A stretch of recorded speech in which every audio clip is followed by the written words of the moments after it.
ब्रेकनंतर एक मोठी अपडेट आहे। मुंबई क्रिकेट असोसिएशनच्या उपाध्यक्षपदी जितेंद्र आव्हाड यांची निवड झाली आहे। तर मिलिंद नार्वेकर कार्यकारिणी सदस्य बनलेले आहेत आणि मुंबई क्रिकेट असोसिएशन निवडणुकीमध्ये अध्यक्षपदी अजिंक्य नाईक यांची बिनविरोध निवड करण्यात आलेली आहे।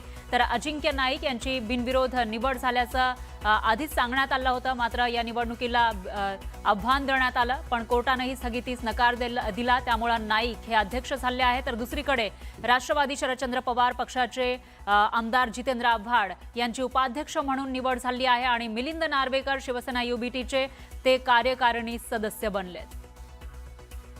आणि या विषयी अधिक माहितीसाठी आपले प्रतिनिधी श्रीकृष्ण आवटी हे आपल्यासोबत जोडले गेले आहेत।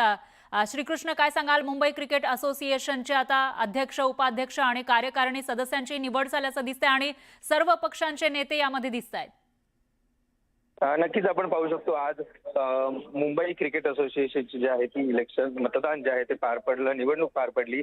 या निवडणुकीत आता उपाध्यक्ष पदासाठी जे आहे ती रस्सीखेच सुरू होताना पाहायला मिळते। नवीन शेट्टी विरुद्ध राष्ट्रवादी काँग्रेस पक्षाचे आमदार जितेंद्र आव्हाड यांच्या जे आहे ती उपाध्यक्ष पदाची जी आहे ती रेस आपल्याला पाहायला मिळते। त्या रेसमध्ये जे आहे ते जितेंद्र आव्हाड हे उपाध्यक्षपदी जे आहे ते निवड झालेली आहे आणि त्यांची बहुमत देऊन जे आहे ते त्यांना निवडून देण्यात आलेले आहे। त्याचबरोबर पाहायला गेलं तर या संपूर्ण प्रक्रियेत जे पाहायला गेलं तर या अध्यक्षपदाचे देखील जे अजिंक्य नाईक होते यांची जी आहे ती बिनविरोध निवड झालेली आहे।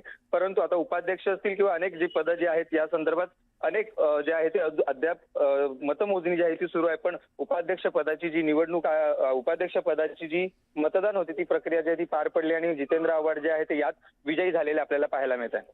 बरोबर आहे कृष्णा, जितेंद्र आव्हाड हे उपाध्यक्ष झाले आहेत MCAचे आणि त्याचबरोबर इतरही अजून निवडणूक मतदान मोजणीची जी प्रक्रिया आहे ती सुरू असल्याची माहिती समोर येते। इतर सदस्यांची नावंही आपल्याकडे येऊ शकतात। दरम्यान मुंबई क्रिकेट असोसिएशनच्या उपाध्यक्षपदी जितेंद्र आव्हाड यांची निवड झालेली आहे, ते विजयी झालेले आहेत। नुकतीच मतमोजणी पार पडली आणि त्याच्यामध्ये जितेंद्र आव्हाड हे उपाध्यक्ष झालेले आहेत। मतमोजणीनुसार रस्सीखेच पाहायला मिळालेली होती, मात्र त्याच्यामध्ये जितेंद्र आव्हाड यांनी बाजी मारल्याचं दिसतंय आणि ते MCAचे उपाध्यक्ष झालेले आहेत।